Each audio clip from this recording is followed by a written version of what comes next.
مساء الفل. اهلا بيكم في حلقه جديده من حلقات الحكواتي مع بيجو. اولا بعتذر ان انا اتاخرت كتير قوي، بس ان شاء الله اللي جاي هيبقى مختلف خالص. يعني في تطوير في المحتوى بتاعي وفي الطريقه وفي الصوره وحاجات كتير قوي هتشوفوها مع الوقت يعني ان شاء الله. وكمان هتشوفوا مواضيع كتير هنتكلم فيها الفتره اللي جايه ان شاء الله، مش هغيب تاني.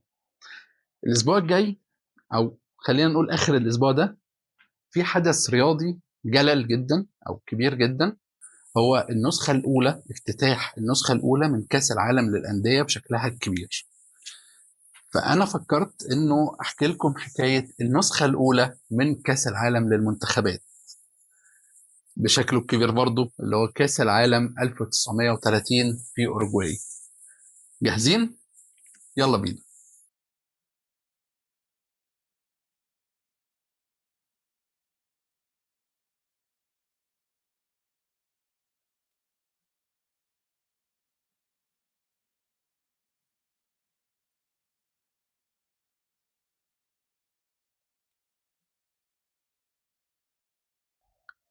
مش قلت لكم الدنيا مختلفة عشان تصدقوني بس.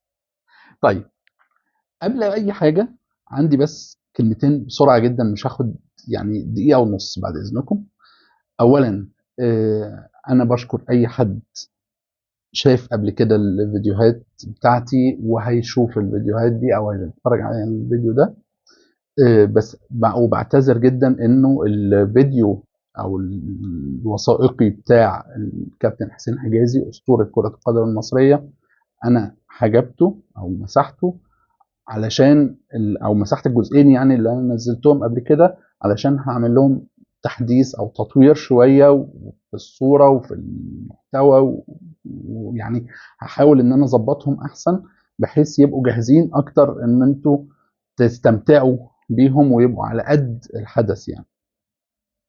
تاني حاجة، ودي أهم حاجة هبتدي بيها إن شاء الله كل فيديو، إن إحنا بندعي لإخواتنا في فلسطين إن ربنا يزيل عنهم الغمة والإبادة الجماعية اللي بتحصل، وإن شاء الله يا رب يعني على رأي أخويا وسام سالم نعيش ونشوف إخواتنا منتصرين والخريطة كلها مكتوب فيها فلسطين. وبالمناسبة دي أنا سبت الفيديو وبعتذر عن يعني قلة جودة الصورة شوية، لكن فيديو عن القضية الفلسطينية ده مهم جدا يا جماعة. بدعوكم ان انتوا تشوفوه، ومن هنا ورايح هيبقى في كل ديسكريبشن انا هعمله في اي فيديو هعمله بعد كده على يوتيوب ان شاء الله هيكون موجود اللينك بتاع حلقة القضية الفلسطينية. طيب، نبدأ بقى في حكايتنا. هواة التاريخ عارفين انه سنة 1918 تحديدا في نوفمبر 1918 كان في توقيع لمعاهدة اسمها معاهدة فرساي. معاهدة فرساي دي كانت في فرنسا، اللي بتقول انه من الاخر كده الحرب العالمية الاولى خلصت اخيرا. كانوا بيسموها ايامها الحرب العظمى، ان هي دي كانت اكبر واسوأ النكبات اللي على الانسانية في التاريخ يعني، او على الاقل في التاريخ الحديث. طيب، مش هنتكلم كتير في السياسة، بس يعني ليه أنا ابتديت ب 1918 في حين كأس العالم كان 1930؟ لكن الحقيقة إنه الحرب العالمية الأولى سابت خراب كامل، بالذات في قارة أوروبا. دول انتهت ودول ابتدت تنشأ جديد، دول ما كانتش موجودة بقوة بقت موجودة، ودول تاني كانت قوية جدا كانت دول عظمى وقعت، زي مثلا الدولة العثمانية. وبعد كده ابتدى الحرب لما خلصت إعادة الإعمار. أي حرب في التاريخ بالمناسبة أول ما بتخلص بيبقى فيه ثلاث حاجات أساسية بتحصل وراها. أول حاجة إنه نشوف بقى الخراب ونحاول إن احنا نعيد إعمار البلاد تاني أو الدنيا تاني. تاني حاجة إحساس بالذنب، فتلاقي دعاة سلام كتير جدا موجودين في العالم، وبالذات بيبقوا عند الدول اللي كسبت، فبيبقى حاسين بالذنب ناحية الدول اللي خربوها، فبيحاولوا على قد ما يقدروا ان هم ينشروا السلام وينشروا حاجات إنسانية قوي للناس الغلابة. ثالث حاجة، بيبقى فيه افتراء او يعني صعود كبير لناس يعني محدثين شوية في النعمة يعني أو في الثروات، إنه بيبقى في زي إعادة توزيع للثروات، ناس أغنياء بتفتقر وناس فقراء بتغتني وقصة كده. طيب الحرب العالمية أنا قلت لكم خلصت في آخر 1918. 1919 كان ابتدى بقى يبقى في شوية تصفية حسابات كده. ليه؟ لأن كان الناس داخلة في مود بعد العيد إن شاء الله، بعد الحرب إن شاء الله. فالحرب خلصت، تعالى بقى قول لي أنت وعدتني بإيه، علشان أنا عايز الحاجات اللي احنا اتفقنا عليها إنها تتعمل بعد الحرب. فابتدى ناس كتير تبقى في ثورات أو مظاهرات داخلية في البلاد، اللي كانوا اتوعدوا بحاجات، ومن ضمنها مثلا ثورة 1919 في مصر. نيجي بقى للرياضة أو للكورة. طبعا كان في إصرار رهيب إنه الأولمبياد تتلعب في ميعادها، اللي هي سنة 1920 في أنتورب في بلجيكا. لأنه الأولمبياد اللي قبلها اتلغت، اللي هي كانت 1916، فقالوا لا هنلعب.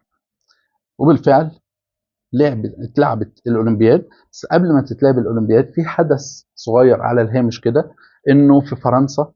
فرنسا بالمناسبة كانت من أكتر الدول الداعية للسلام بعد كده. فاتعين رئيس الاتحاد الفرنسي لكرة القدم سنة 1919، كان اسمه جول ريمييه. ده كان رئيس الاتحاد الفرنسي، وتعين برضه نائب لرئيس الاتحاد الدولي لكرة القدم. في الأولمبياد في أنتورب كان هو المفوض من الاتحاد الدولي للإشراف على لعبة كرة القدم في الأولمبياد. بالمناسبة في أولمبياد 1920 مصر شاركت في البطولة، ولعبت أول ماتش قصاد إيطاليا، ودي كانت أول مشاركة دولية لمنتخب مصر في التاريخ في بطولة رسمية يعني. وللأسف مصر خسرت في مفاجأة يعني صادمة جدا للمصريين، لأنه كان طموحات كبيرة جدا جدا على منتخب مصر. لكن للأسف هي كان زمان كمان الأولمبياد بنظام النوك أوت، يعني اللي هو خروج المغلوب. فهو احنا بنلعب ماتش، لو خسرنا بنروح نلعب بقى تحديد مراكز وخلاص، ما فيش مجموعات زي دلوقتي. طيب خلصت الأولمبياد. بعد الأولمبياد على طول كان في انتخابات الاتحاد الدولي لكرة القدم، فتم تعيين جول ريمي رئيسا للاتحاد الدولي لكرة القدم. طيب جول ريمي كان من ضمن البرنامج الانتخابي بتاعه هو نشر لعبة كرة القدم في أكبر نطاق ممكن في العالم. الحقيقة إنه لعبة كرة القدم كانت فعلا منتشرة جدا في العالم، وخصوصا كمان إنه كانت لعبة جمعت الفقراء والأغنياء مع بعض، كانت ممتعة جدا للكل. فابتدى يبقى ليها شعبية كبيرة جدا، لدرجة انه كانوا بيحسبوا الحضور الجماهيري في الدورات الأولمبية. كانوا بيلاقوا انه كل الجماهير بتتوجه ناحية كرة القدم اكتر بكتير قوي من العاب القوة اللي كانت المفترض انها تكون اللعبة الشعبية الاولى في الأولمبياد، لان هي الاصل من سنة 1890 او 1898 اول أولمبياد يعني اتعملت كان في اليونان. آه، الناس فعلا حبت الكورة، وكانت عندهم شغف كبير جدا بيها. فجول ريميه ما لقاش اي تعب في ان هو ينشر كرة القدم في بلاد جديدة، وخصوصا انه كان فرنسا دولة استعمارية اصلا، فهتلاقي انه ليهم يعني اماكن او ليهم تواجد في افريقيا مثلا كلها، في الشام، في الوطن، في شبه الجزيرة العربية. فكانوا بينشروا كرة القدم في البلاد دي، مع انجلترا اللي هي اصلا ابتدت الحكاية من قبلها بكتير، وتنشر اللعبة على مستوى العالم كله، او على الاقل على مستوى الدول اللي هي بتحتلها. والمنافسين ليهم لانجلترا كانوا برضو بيتخذوا من كرة القدم شكل من اشكال الحرب الشعبية يعني ضده. طيب وصلنا ل 1924 الدورة الأولمبية اللي كانت في باريس. معلش أنا بعتذر أنا بقرا طبعا من الكلام اللي أنا محضره، لأن المعلومات كتير جدا يعني. المهم إنه الدورة الأولمبية في سنة 1924 برضه مصر شاركت فيها بالمناسبة. كانت يعني شارك فيها في كرة القدم 22 فريق، بالمناسبة هي كانت أصلا كلها 22 لعبة، ودي كانت من أكبر الدورات الأولمبية اللي في التاريخ، لأنه اللي قبلها واللي بعدها كان عدد لعبات أقل، هقول لكم إزاي. بس دورة باريس كانت حدث كبير، لأنه فرنسا زي ما قلت لكم إن هي كانت بتتزعم الحركة الرياضية في العالم، مش بس كرة القدم، يعني مش بس جورجينيا في الكورة، ده عموما كمان في كل اللعبات كانوا في سيطرة كبيرة جدا لفرنسا على الاتحادات الدولية وعلى اللجنة الأولمبية، فكانوا بيحاولوا إن هم يطلعوا حاجة مثالية جدا. وبالمناسبة برضو جه جورجينيا قال طب أنا بدعو كل الأعضاء اللي في الاتحاد الدولي لكرة القدم، يعني كل الاتحادات العضوة في الاتحاد الدولي لكرة القدم، حتى اللي مش هيشاركوا في الأولمبياد، إنه يبعتوا ممثل ليهم عشان هنعمل أول كونجرس للاتحاد الدولي في وجودي على هامش الأولمبياد، علشان نتناقش في بعض الأفكار لتطوير كرة القدم في العالم. فعلا اتعمل أول كونجرس للفيفا، و عرض عليهم فكرة، قال لهم دلوقتي احنا عندنا الأولمبياد بتتلعب كل 4 سنين، وبتستقطب اهتمام ناس كتير جدا جدا، يعني من المتابعين للأولمبياد. ايه رأيكم انه نحاول ان احنا نعمل بطولة لكرة القدم بس، ملهاش دعوة بالأولمبياد، بطولة بطولة دولية تجمع ناس، فرق من كل العالم، ويلعبوا مع بعض، ويبقى اسمه كاس العالم لكرة القدم. طبعا كلهم سمعوا الكلام، وبعدين خلصت خلاص ماشي السلام عليكم. ايه يا عم في ايه؟ يا عم انت نايم ولا انت جاي من كوكب تاني ولا ايه؟ احنا لسه طالعين من حرب عالمية والدنيا خربانة مش لاقيين ناكل. طب ده انا لو رحت الشعب بتاعي، يعني مثلا انا واحد مثلا من المانيا، انا لو رحت المانيا دلوقتي وقلت لهم يا جماعه ايه رايكم نعمل كاس عالم، الناس هتضربني بالطماطم. انت مجنون، احنا لاقيين ناكل علشان نعمل كاس عالم؟ لا ويزيد على كده كمان ان هو قال لهم وهنعمل الجائزه بتاعت البطوله كاس من الذهب الخالص هنديه للبطل. طب يعني على حساب مين لا مؤاخذه يعني؟ ما فيش الكلام ده، احنا مش لاقيين ناكل. فالفكره قوبلت برفض شديد جدا وشبه اجماع ان البطوله دي هي فكره حلوه وكل حاجه، بس مش وقتها خالص، دلوقتي احنا في ايام صعبه جدا، وبنحاول اعاده اعمار البلاد بتاعتنا، ولسه طالعين من علقه سخنه والدنيا مش احسن حاجه خالص. طب امال انتوا ازاي بتنظموا اولمبياد؟ الاولمبياد كانت على الضيق خالص، مش زي دلوقتي، يعني ما كانش ايامها حدث كبير قوي زي دلوقتي، اولا لانه ما فيش نقل تلفزيوني زي النهارده، يعني كان حاجات فيديوهات بسيطه جدا اللي بتتبعت، وصور يعني بدائيه جدا. في نفس الوقت كانت عدد اللعبات قليله، عدد الفرق المشاركه كانت قليله، مش يعني مش حاجه ضخمه يعني. وفي نفس الوقت في في دول كتير ما كانتش بتشارك علشان ما عندهاش فلوس تروح اوروبا. وطبعا ما يعني الدوله المنظمه، يعني مثلا زي فرنسا في اولمبياد باريس 1924 ما عندهاش استعداد انها تعزم الناس.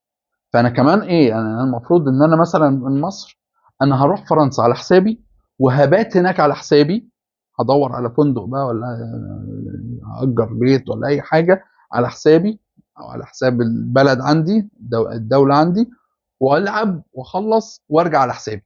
طب انا ايه اللي يجبرني على ده؟ طب في كاس العالم بقى ده اللي انت بتتكلم فيه، وبعدين كمان ايه الافكار ان هو يبقى الدوره مجمعه وتبقى فيها مجموعات، يعني دوري مجموعات، مش هيبقى مجرد بس خروج المغلوب، يعني انا اروح العب ماتش اخسر امشي، لا ده انت هتقعد شويه كمان. طب الاقامه دي على حساب مين؟ فالحقيقه كان الموضوع يعني صعب جدا.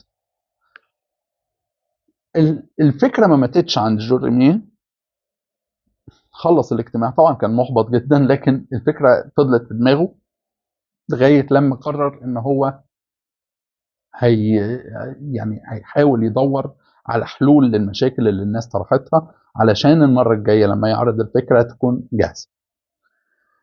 أول مشكلة كانت بالنسبة للجوائز بتاعة البطولة، أو على الأقل الميداليات الذهب بالمناسبة يعني الراجل بتاع بلجيكا قال له يا اسطى ده احنا السنة اللي فاتت الميداليات ما كانتش دهب ولا حاجة، ده انا رحت طالتها عند الخواجة كوين في مصر عشان ان انا بس امشي الحال، انا معيش فلوس اجيب ميداليات ذهب حتى، هقوم اجيب لك كاس ذهب. فهو راح لعصبة الامم، عصبة الامم دي كانت بديل للامم المتحدة ايامها، واقنعهم بعقلهم بقى إيه؟ ان الرياضة دي هي القوة الناعمة الجديدة في العالم، وان دي اللي بتوحد الشعوب، دي اللي وحدت الاغنياء والفقراء، دي اللي وحدت الدول اللي بتعادي بعض وتدخل قصاد بعض في الحروب. كرة القدم قدرت انها تجمعهم تاني ويلعبوا قصاد بعض في ماتش كورة ويخرجوا يسلموا على بعض. فدي فكرة حلوة جدا علشان لو انتوا عايزين فعلا يبقى في سلام عام بين الدول، وفي نفس الوقت ما يبقاش في حرب عالمية تاني، يعني ما يبقاش في حرب عالمية تاني زي اللي فاتت دي. فتحمسوا ليها ودعموا الاتحاد الدولي بمصاريف البطولة نفسها، يعني اللي هو الكاس والجوائز والميداليات والحاجات دي، دي كانت بدعم من الدول العظمى اللي في عصبة الأمم. لغاية لما جت 1928 طبعا فات 4 سنين، ال4 سنين دول كان بيحاول يدور على حلول للمشاكل الكتير قوي، وبالمناسبة ما لقاش حلول، يعني ما تستكتروش 4 سنين من عمر الراجل ده، لأن ده كان اللي بيجي في دماغه لازم يعمله. فسنة 1928 كان في الدورة الأولمبية اللي بعد كده، 28 في أمستردام. زي ما قلت لكم إن عدد اللعبات حتى ما كانش كبير، يعني في أمستردام كانت 18 لعبة. عايز اقول لكم ان دوره الالعاب الاولمبيه مثلا في طوكيو اللي هي كانت اتلعبت سنه 2021 بسبب كورونا، آه، كانت 46 لعبه.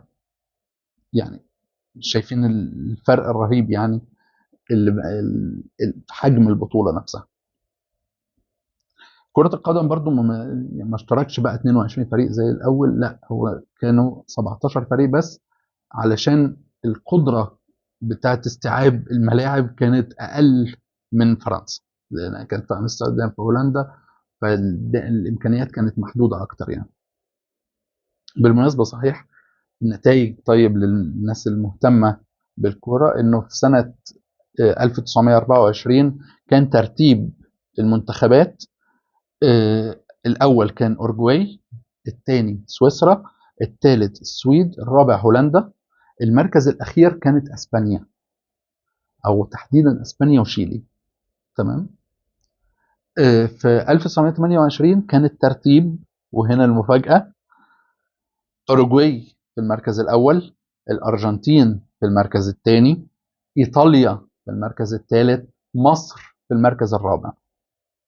بالمناسبة مصر كانت قريبة جدا إنها توصل للنهائي، وكان ممكن كمان تاخد الميدالية الذهب، لأن كان جيل رائع جدا بقيادة حسين حجازي ومختار التتش. المهم، خلصت الأولمبياد، برضو عمل اجتماع تاني. يا جماعة أنا عايز أقول لكم على فكرة جديدة. قول يا عم. عايزين نعمل كأس عالم، إيه رأيكم؟ يا أختي أنت لسه فيها، يا عم أنت لسه هناك، ما قلنا مش هينفع. قال لهم لا استنوا بقى، انا دلوقتي حليت لكم مشكله اللي هي الجوائز والكاس وبتاع، خلاص الكاس اتعمل اصلا والديزاين بتاعه موجود وخلاص وبيتنفذ. طيب ايه هنعمله ازاي البطوله دي؟ فبصوا لقوا عضو من الناس اللي قاعدين، واحد من الناس اللي قاعدين قال له انا عايز انظم كاس العالم اللي جاي، وهحل لكم كل المشاكل اللي انتوا بتتكلموا عليها دي. مين بقى ده؟ مندوب اورجواي في الفيفا او في الاجتماع ده. طيب ايه ليه اورجواي؟ اولا لو خدتوا بالكم ان اوروجواي كانت هي اللي كسبانه الدوره الاولمبيه اللي هي تعتبر البطوله العالميه الوحيده اللي بتتلعب في كره القدم. هو كسبان اخر دورتين، سواء باريس او امستردام، كان واخد الميداليه الذهبيه. ثانيا، انه سنه 1930 كانت بتوافق مرور 100 سنة المئوية لاستقلال دولة أوروجواي، فيعتبر زي العيد المئوي بتاعهم، فعايزين يعملوا احتفال من نوع خاص. ايه الاحتفال؟ اقصى احتفال ممكن ان احنا نلعب كاس عالم في الاوروجواي في الدولة عندنا. وبالمناسبة بسبب كده برضو انه كاس العالم اللي بعد اللي جاية 2030 هيبقى في مجموعة هتتلعب في الاوروجواي، مع الرغم من ان الاوروجواي ما فازتش بحق تنظيم كاس العالم، لكن هيتلعب مجموعة هناك تخليدا للذكرى دي علشان المئوية بتاعت استقلال دولة أوروجواي الثانية اللي هو مرور 200 سنة. ماشي؟ طيب ثالث حاجة، وده كان بقى الخلاصة اللي خلى كلهم راحوا بصموا بالعشرة الموافقين من غير ما يفكروا. قال لهم احنا عندنا واحد من أكبر الاستادات في العالم في العاصمة مونتفيديو، وفي نفس الوقت احنا متعهدين باستضافة كل الوفود اللي هتجيلنا ايا كان عددها بفنادق محترمة واقامة كاملة ببلاش، مش هتدفعوا جنيه واحد او مش هتدفعوا يعني عملة واحدة يعني. غير كده انه طب هنروح لكم ازاي؟ قالوا احنا هنساهم في الانتقالات. طبعا مش هينفع يدفعوها كلها لان الانتقالات تبقى غاليه جدا، لكن قالوا ان احنا هنشارك معاكم في مصاريف السفر لغايه اورجواي. عند ما هتدخل دوله اورجواي مش هتصرف ولا مليم. فطبعا كان عرض ما يترفضش لانه ما فيش غيرهم، بس يعني هم كانوا عرض وحيد يعتبر التنظيم كاس العالم. فعلا أسندت البطولة الأولى لأوروجواي على الرغم من أن فكرة فرنسية، لكن للأسف أن دولة فرنسا رفضت رفض شديد أن هم ينظموا البطولة، لأنه علشان برضو مشاكل مادية يعني ما بعد الحرب العالمية الدنيا كانت مش أحسن حاجة خالص. ويعني حتى رئيس الدولة في فرنسا قال له يعني أنا ما عنديش، معيش 10 فرنك في جيبي يعني، ده انا نظمت الاولمبياد بالزق بضغط من الناس وكده ودعم من عصبة الامم، يا دوب يعني عرفنا ننظمها، لكن كاس عالم بالفخامه اللي انت عايزها دي لا مستحيل. زائد انه كان في رفض شعبي كمان من الفرنسيين بان هم ينظموا بطوله كبيره، لان هم خارجين منهكين جدا ويعني حاله تقشف كبيره جدا من بعد الحرب، وزادت بعد الاولمبياد اللي نظموها. ففعلا البطولة اتنظمت في أوروجواي أو تقرر تنظيمها في أوروجواي. جينا سنة 1930 يلا يا جماعة نروح بقى نلعب البطولة، فاتعملت دعوات لكل الدول اللي عندها منتخبات تقدر انها تشارك في كأس العالم، اللي من ضمنها بالمناسبة مصر. كان الرد بقى بالنسبة للأوروبيين أو معظم دول أوروبا يعني إنه معناش فلوس، مش هنقدر نروح، ده احنا لو رحنا مش هنعرف نرجع، ده مشوار بعيد جدا، تكلفته عالية جدا، ولسه بقى عبارة أو مركب كبيرة تعدي محيط ومشوار ووقت وأكل في الطريق رايح وراجع، قضينا بتاع شهر في السكة، فللأسف مش هنقدر. الدول دي بالمناسبة مش دول صغيرة، يعني مثلا إيطاليا، أسبانيا، البرتغال، ألمانيا، المجر، السويد، سويسرا، كتير يعني دول أوروبية كتير كانوا كلهم بيلعبوا كرة وبيلعبوا كرة على مستوى احترافي كويس كبير، لكن للأسف اعتذروا ما كانوش يقدروا. بالنسبة لمصر الموضوع كان مختلف بقى خالص، احنا كنا عالم أول ساعتها، فموضوع بقى الفلوس والمشوار مكلف والفيلم بتاع الأوروبيين دول احنا مالناش فيه يا باشا، احنا تمام. فوافقنا تمام، وراح فعلا الاتحاد المصري لكرة القدم رد على الاتحاد الدولي بان احنا يشرفنا نكون موجودين في البطولة دي. كانت وجهة نظرهم كمان ان احنا كان عندنا فرصة كبيرة جدا ان احنا ناخد ميدالية في البطولة دي، خاصة ان احنا كنا رابع الاولمبياد اللي فاتت على طول اللي في 1928 زي ما قلت لكم، والثالث كان ايطاليا اللي ما راحتش. فيعني احنا اضعف الايمان لو ما يعني ما عرفناش ان احنا نتخطى الفرق الكبيره اللي زي مثلا اورجواي او الارجنتين على الاقل خالص نبقى ثالث. فدي تبقى فرصه كويسه جدا، ويبقى تاريخ لمصر ان اول بطوله كاس عالم في التاريخ مصر شاركت فيها وخدت ميداليه. وفعلا استعدوا للسفر، واتفقوا او ظبطوا يعني كده عباره تبقى بتاعتنا لوحدنا، هتاخد بعثه مصر اللي هي بتضم المنتخب المصري ومعاهم اعضاء اتحاد الكوره من ميناء اسكندريه، ويروحوا بالبحر لغايه الاورجواي. وتأتي الرياح بما لا تشتهي السفن حرفيا. الرياح فعلا حصلت إعصار، عملت إعصار في البحر الأبيض المتوسط لمدة أسبوعين ممنوع الإبحار فيه. فطبعا فوتت علينا فرصة السفر، وللأسف ما قدرناش إن احنا نروح نشارك في البطولة، بس لظرف خارج عن إرادتنا تماما يعني. ويعني تحس يا أخي إن احنا مش سالكين من من يومنا يعني. بس يعني للاسف ان احنا ما قدرناش نروح. برضو من الدول اللي تم دعوتها واعتذرت انه كان في من قاره اسيا. بالمناسبه مصر الدوله الوحيده في افريقيا اللي كانت بتلعب كوره، فاعتذرت. وبالنسبه لقاره اسيا كان ما فيش غير اليابان وتايلاند، ودي كانت مفاجاه بالنسبه لي، كان بمسماها القديم. لكن ما برضو ما قدروش ان هم يروحوا، لان كانت الكرة عندهم بدائية جدا. احنا هنروح نخسر ونصرف بس مصاريف على الفاضي يعني. وبرضو كان عندهم مشاكل اقتصادية تمنعهم من مصر، فما شاركتش في البطولة. اللي شاركوا للأسف من أوروبا، يعني هو كل اللي اشتركوا أصلا في البطولة كانوا 13 فريق بس أول عن آخر. كانوا متقسمين على 4 مجموعات، 3 مجموعات بثلاثة، ومجموعة 4 منتخبات. من قارة أوروبا كل اللي شارك كانوا 4 منتخبات بس، اللي هم فرنسا وبلجيكا ورومانيا ويوغوسلافيا.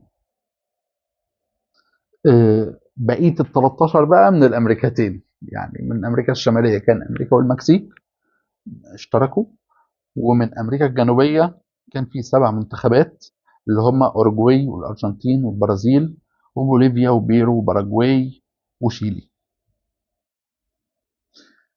اتلعبت البطولة زي ما قلت لكم من 4 مجموعات. بالمناسبة طيب الدول الأوروبية اشمعنى ال4 دول اللي راحوا؟ لأن ببساطة فرنسا كان لازم تروح علشان جول ريميه ما يبقاش محرج يعني. من الآخر أنتوا مش أنا صاحب الفكرة وأنتوا تصغروني وما تروحوش، ما ينفعش. فمنتخب فرنسا راح حضر يعني لأسباب سياسية. ف يعني جابوا عبارة كبيرة علشان تقدر تعدي المحيط الأطلنطي بمنتخب فرنسا.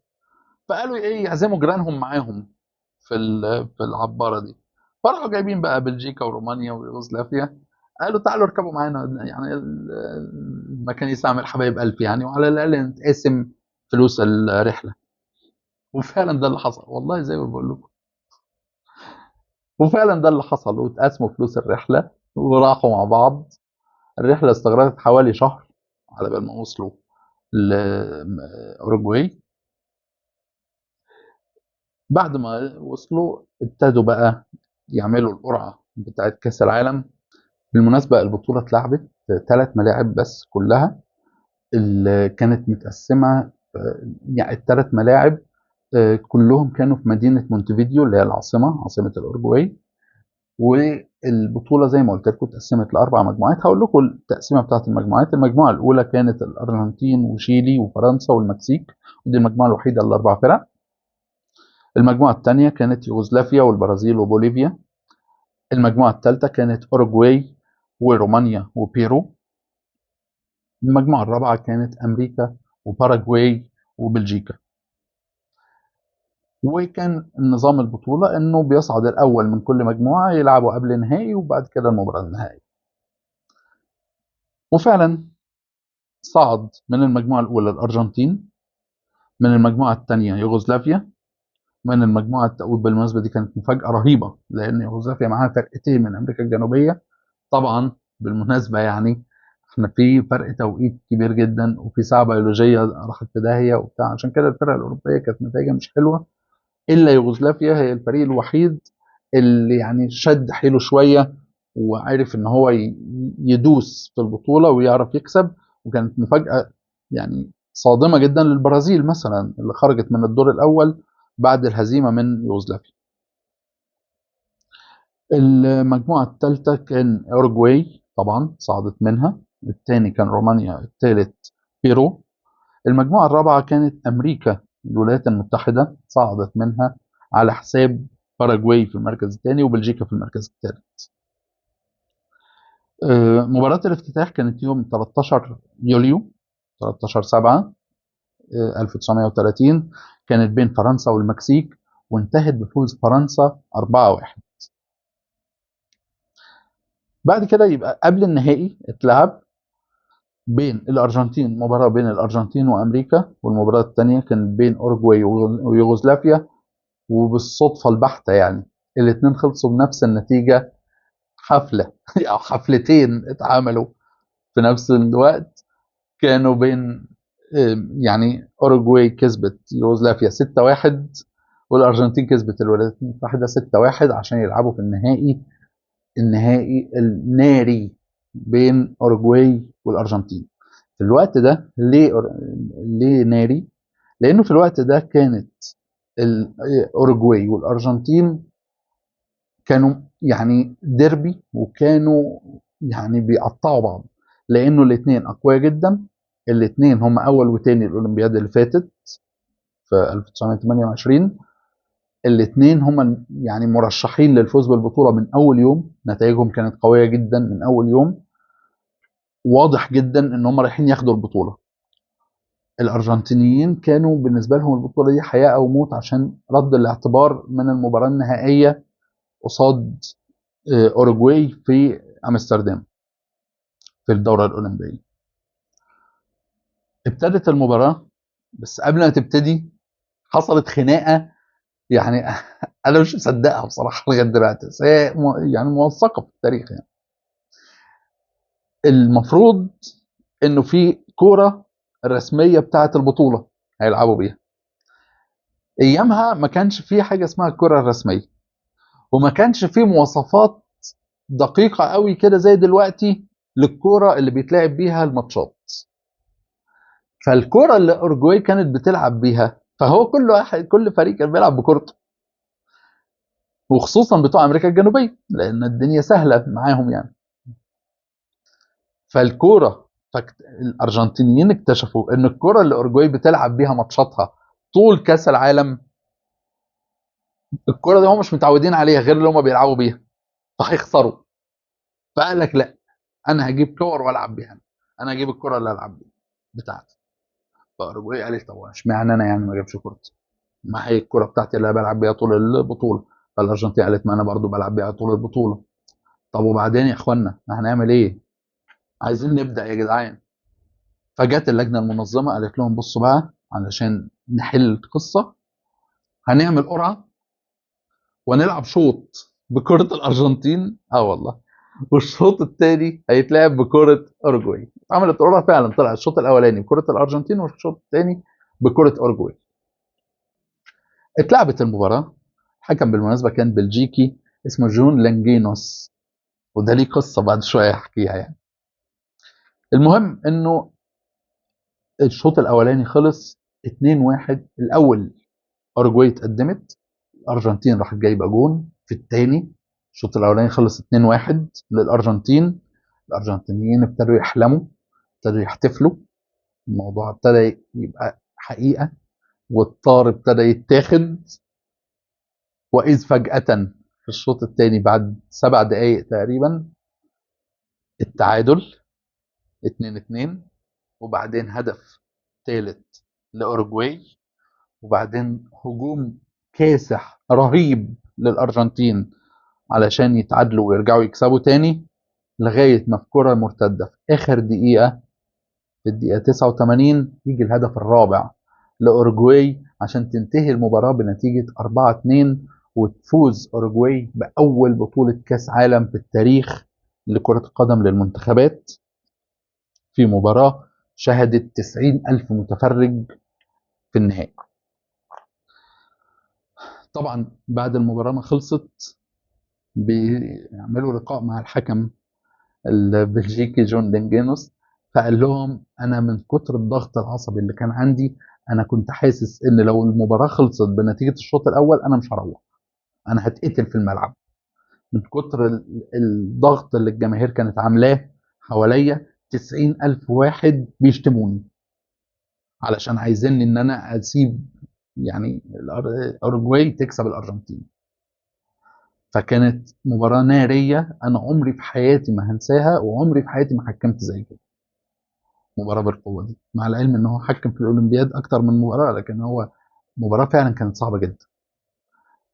اللي يعني يبين لك الصعوبه كانت عامله ازاي، انه في الارجنتين بقى على الجانب الاخر لما خسروا عملوا زي جنازه لفت بيونس ايرس كلها، وشايلين نعش عليه علم الارجنتين وعليه شعار، عليه رسمه كره قدم، انه وكأن دولة الارجنتين ماتت النهارده بسبب المباراة دي. وطبعا اللعيبه كانوا مهددين جدا لدرجه ان رجعوا في حراسات امنيه، وكان الموضوع صعب جدا ليهم ولاهاليهم، ويعني علشان خسروا قدام اوروجواي، ودي كانت بالنسبه لهم كارثه كبيره جدا. دي كانت حكايه النهارده من حكاواتي مع بيشو مع كاس العالم. ان شاء الله الفتره اللي جايه هعمل فيديوهات كتير، مش كلها تبقى حكايات ومش كلها تبقى تاريخ، بس هيبقى فيها حاجات كمان تحليليه اكتر عن النادي الاهلي وعن كاس العالم لغايه لما البطوله تخلص، علشان ده حدث زي ما قلت لكم حدث جلل. فهنحاول نتكلم من وقت للتاني عن البطوله وعن الاحداث بتاعتها. ف يعني فاستنوني، هيبقى فيه شغل جامد ان شاء الله. لو وصلت لحد هنا يبقى انت عجبك الفيديو، يبقى انا ما تبخلش بقى علينا باللايك والاشتراك في القناة. ومتشكر جدا ليكم، واسف على الاطالة. ولو في اي تعليق على الصورة على الصوت على اي حاجة، يا ريت تكتبوا لي في الكومنتات، وانا ان شاء الله هحاول ان انا احسن من اي حاجة مضايقاكم. شكرا والى اللقاء. سلام. طالما وصلت لحد هنا يبقى عجبتك الحكاية. طب يلا بقى لايك واشترك في القناة وشغل الجرس. ولو عندك أي تعليق أو نصيحة اكتبها لي هنا. سلام.